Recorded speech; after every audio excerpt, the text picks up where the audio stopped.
Good afternoon, everyone. It's a pleasure to be back in DC and back here at the Middle East Institute, this time with a very different mission. The Prime Minister of Pakistan, following the conflict between India and Pakistan, recently formed this delegation and gave us a mission. And our mission is peace. Peace through dialogue and diplomacy with our arch rival, India. And you might ask us, then why are we here in Washington and not not speaking to our adversaries? Well, they refuse to talk. And we feel that as a friend of India, the United States would be able to speak to them as a friend and explain to them that this is not in their interest. So I don't, if you see the sort of delegation from the Indian side, or even just the Indian government, I suppose our own government, represent an older generation. But what I want to ask them is, do they want to damn my generation to the same fate? We fought generation over the issue of Kashmir. Last decades, we've had the issue of terrorism. I was going to say take us close to war, but actually no, take us to all-out war. And now they've opened a new front. The Indian government, in violation of the UN Charter, have threatened to cut off the water supply of 240 million Pakistan.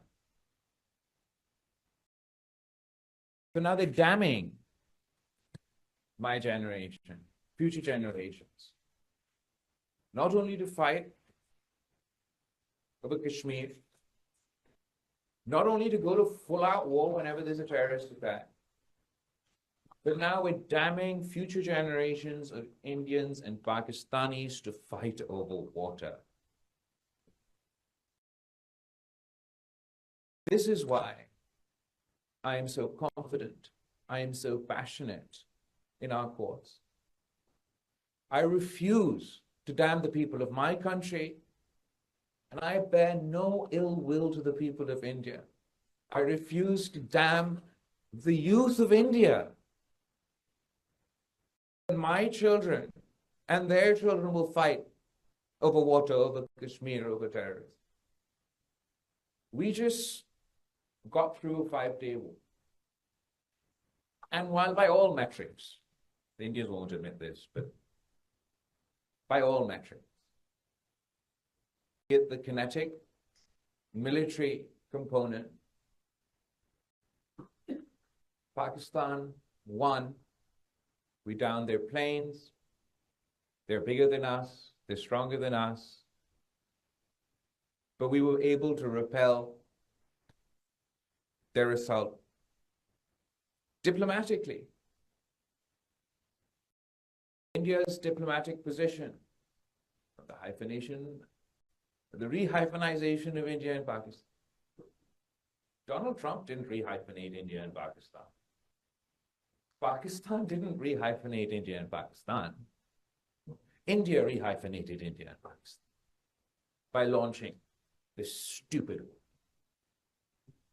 Kashmir, before this conflict, in violation of international law, of course, in violation of the UN Charter, of course, in violation of the promises they made to the people of Kashmir. But the Indian line was that Kashmir is an internal issue for India. When President Trump talks about mediating peace and resolving the issue of Kashmir, it becomes an international issue. The Indians also now say, as a result of this 5-day war, that Kashmir is a bilateral issue between India and Pakistan. So militarily, your net security provider couldn't secure their own planes and have left South Asia, and by extension the rest of the world, given that we're two nuclear powers, less secure. the new normal that they want to impose on us. If there's a terrorist attack in India, Indian occupied Kashmir, they don't need proof, it means war. That means that if there's a terrorist attack in Pakistan, so we also have to go to war to India.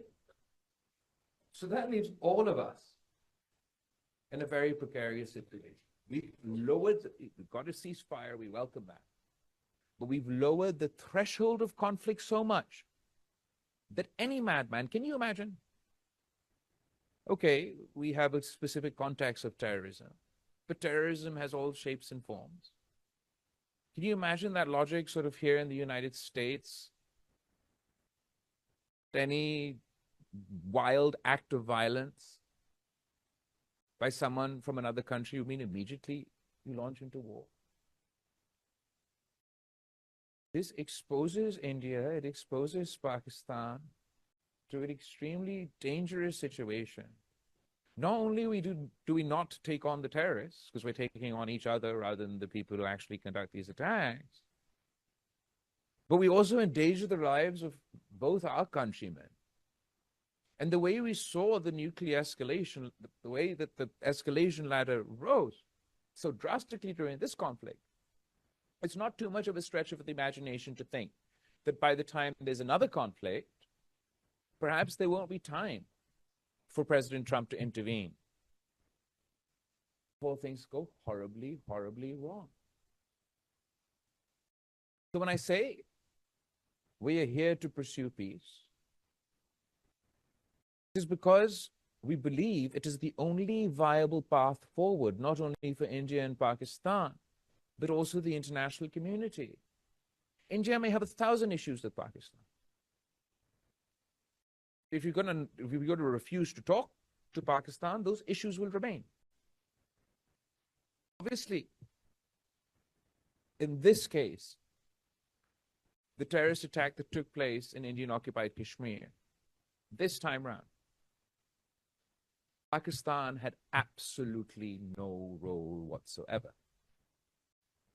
We offered an international impartial inquiry immediately. India refused. If the facts were different, the United States policy in this context would also be very different. The truth of the matter is we had nothing to do with this. But terrorism is a problem. I know that the US is left from Afghanistan and there are other issues in the world, but just because you're gone, it doesn't mean that terrorism's over. In fact, we're in a far more precarious situation today than we ever were before.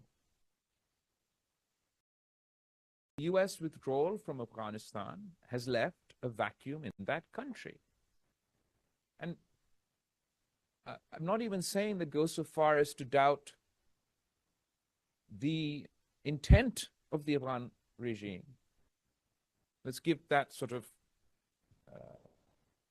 let's say, no, they too are committed to ensuring their soil is not used for terrorism. It doesn't change the fact they do not have the capacity. They don't have a standing army. They don't know CT. The US, Pakistan, we've developed this tool, this skill, this aspect of our policing, our military, over the course of 2, 3 decades, even more. And there is a soup of terrorist groups in Afghanistan.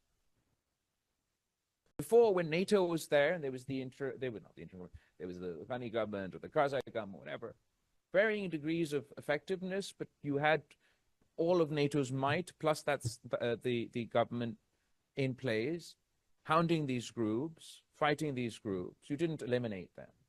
We never accused you of tolerating them or supporting them. The fact is that terrorism and combating terrorism is an ongoing process. Once you've left, okay, maybe they took a break for like 6 months. And they're figuring out what else to do. There's groups in Afghanistan that are problematic for Pakistan. be it the BLA, the TTP, all of these groups enjoy the ability to function, and not only function, what's sort of more alarming than just the functioning, it's the ability to coordinate and collaborate amongst each other, where seemingly disparate groups without any ideological linkage, religious extremists and separatist groups, they coordinate to conduct attacks in Pakistan. But they're not the only terrorist groups in Afghanistan. There's Daesh, there's the ETIM, and I could go on and on. In fact, the groups that India has a concern about, that Pakistan, according to the FATF procedures, have taken appropriate action again, their leadership during the original Afghan Jihad, the Mujahideen phase, when we didn't call them terrorists, we called them the Mujahideen, and to quote Ronald Reagan, the moral equivalent to George Washington. So in that phase of our history, our collective history, even the groups that India has a concern about, I'm talking about LET, LEG, those groups, their leadership fought that war as Mujahideen. When you up and left after that war, they had nothing to do. They were told that this is the right thing to do, that this was the moral thing to do. American tax dollars went into educating them that this is what you have to do. So once the war was over, they went and picked up in their mind what was another just cause and turned their guns from one border to the next. As we stand today, Pakistan is combating a resurgence of terrorism in Balochistan, in Pakhtunkhwa. At the moment, this year, the rate at which terrorist attacks have taken place in Pakistan, if we continue on this trajectory, this year will be the bloodiest year in Pakistan's history. Can you imagine that? That means there are more terrorist attacks taking place today after 2001 than the bloody spell we saw following 2007. And we have evidence that we have presented at the United Nations to the US government, dossier after dossier, of India's involvement in supporting, be it the BLA, and even the TTP and other organizations that conduct attacks in Pakistan. It's not only that we've supported your evidence, India has admitted this. In their joint communique, Pakistan at Sharm el-Sheikh, they've admitted their role in supporting these groups in Balochistan. In 2017, but the date's probably wrong, probably earlier than that, Pakistan caught an Indian army officer, Kulbhushan Yadav, in Balochistan. He is still in our custody. 16. Thank you. He is still in our custody. Does that mean that every terrorist attack means I have to go to war with India? Before I came here, there was a terrorist attack in Balochistan. A school bus was targeted by this BLA Majid Brigade nexus. Children were killed. Pakistan wants to combat these groups. In order to do so, we require coordination, cooperation, regional, international. We need to deal with the new reality in Afghanistan. We need to help the government. I know it doesn't sound good, but help the government build capacity, or at least figure out how we're going to deal with this. You can't leave a vacuum unattended. And I believe that they need to build up their capacity, and we need to facilitate their building their capacity. We need to understand the concerns of Pakistan, that while we're combating terrorism, this menace is increasing. At the moment, these groups have also started targeting foreign citizens in Pakistan, our foreign guests in Pakistan. My nightmare scenario is, it hasn't happened yet, hasn't happened yet, and the incident in Indian occupied Kashmir had nothing to do with us. But my nightmare scenario is that either these groups are attacking us in Pakistan, or these groups who function within Afghanistan, but the border is now more porous than it was before, because pre the fall of Kabul, it was manned on both sides. Pakistan manned it on one side and Afghanistan manned it on the other. And while now Afghanistan is also a little bit manning their side, it's nowhere near the scale as it was before. So we have a porous border. These groups have targeted foreign nationals within Pakistan. It's not too much of a stretch of imagination that any one of those groups in that soup, be it ETIM, be it Daesh, be it LET, all these other alphabetical conglomerates, if they, heaven forbid, decide to launch an attack in another country. If we continue to politicize the issue of terror, to further our own narrow aims, it undermines the actual fight against terror. So Pakistan would like to pursue peace with India in our interests and in their interests. In order for us to effectively combat terror, regional cooperation, international cooperation will ultimately be incredibly important. We cannot achieve a permanent peace without addressing the issue of Kashmir. And I know that it gets India's back against the wall. I don't just say that to fluster them, but other than my strong-held, impassioned belief that the people of Kashmir deserve their right to self-determination as enshrined by the UN Security Council resolutions, even if India doesn't believe in those things, if India wants to combat terrorism, it's going to have to deal with Kashmir. Because it is not true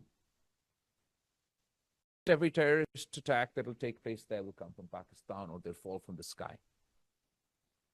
Indians, Kashmiris will provide the India, they know Indian Kashmir, Kashmiris, Indians separately, especially those facing suppression and repression like the ones in Maqbuza Kashmir, will react. They will be the cannon fodder for either an existing terrorist group or some new terrorist group or some future terrorist group. So we have to talk about Kashmir with India because it is the root cause of all our trouble. But also because if India is serious about combating terrorism, they have to create a more conducive environment in Kashmir. You can't cage an entire population and expect bulldoze their houses, find them with pellet guns, and expect them not to react. So we have to talk terror. We have to talk Kashmir. And finally, we have to talk water. No civilized country can endorse this move. In the age of climate challenges that are to come, water scarcity and water wars, or anyway, used to be a theory. India shutting off Pakistan's water supply is laying the foundations for the first nuclear water war. You've said that cutting off our water supply would be an act of war. We don't say it in a jingoistic manner. We don't say it with any relish. It is an existential crisis for us. Any country on the planet, no matter their size, their strength, or their ability, would fight for their survival and fight for their water. India must abide by the Indus Water Treaty. The United States, other countries across the world must take a firm stance that they will not allow India to not only violate the Indus Water Treaty, but take their threat forward. You cannot allow this precedent to be set in the Pakistan context, because we'll fight the first war, but it won't be the last. If India is allowed to cut us our water, that means that every upper riparian with hostilities to a lower riparian now has a carte blanche. And if our dialogue and diplomacy in pursuit of peace are to be successful, if we are to talk to India, have a positive dialogue with India, make new arrangements, new deals, perhaps even new treaties with India, then surely they first must abide by the old treaties and take back their decision vis-a-vis the Indus Water Treaty. India has belligerently refused. They refused cooperation on terror, you saw it. The Prime Minister of Pakistan said, let's have an investigation. They said no. They refused President Trump's mediation, currently refusing dialogue. All that means is there'll be more terrorism, there'll be more war, and there'll be no peace. The Prime Minister of India and his government may want to damn his people to this fate. I refuse to damn my people, and I refuse to damn the people of India to this fate, which is why my delegation and I will be traveling from capital to capital with a simple message. We want peace. We need your help. Later today, we'll continue our activities, engaging with officials here in Washington, D.C. From here, we go to London. From London, we go to, I want to say Paris, but maybe Brussels and Strasbourg also, to Europe. And we'll keep at it until our neighbors realize that it's in their interest and in our interest to sit down across the table and figure out our issues. There's no military solution to any of our problems. And there's so much more that we can achieve together than we can achieve apart. Surely, India and Pakistan working together, we can eradicate terrorism from the subcontinent. India and Pakistan working together can create that conducive environment in Kashmir where the people that live there can live there free from repression, suffocation, and actually see prosperity. India and Pakistan's cooperation obviously would require the waters to flow freely, but it should lead to broader cooperation. The challenge of climate change and water scarcity is a challenge for Pakistan. It's also a challenge for India. How are we going to face the coming decade? We've already experienced devastating floods, droughts, the manifestation of climate change in various forms. I believe Pakistan and India working together can meet that challenge as well. If we don't rise to this occasion, then let there be no mistake. Blame for the carnage, the devastation, the scourge that war leaves will lie at the footsteps of Narendra Modi and his government. You've heard today, I don't want to go into repetition, litigate our views on each other. We think they're extreme. They think we're extreme. But, I mean, here in America, you witness it. There's Pakistani dysphoria, there's Indian dysphoria. We're not going to war on your streets. In the UK, there's a Pakistani dysphoria, there's an Indian dysphoria. We get on together very well. The problem within India and Pakistan at the moment is there's such a cutoff of any form of interaction. It's not just that our government aren't talking to each other, our artists aren't talking to each other, we don't have the same people-to-people contact, business-to-business. We don't trade.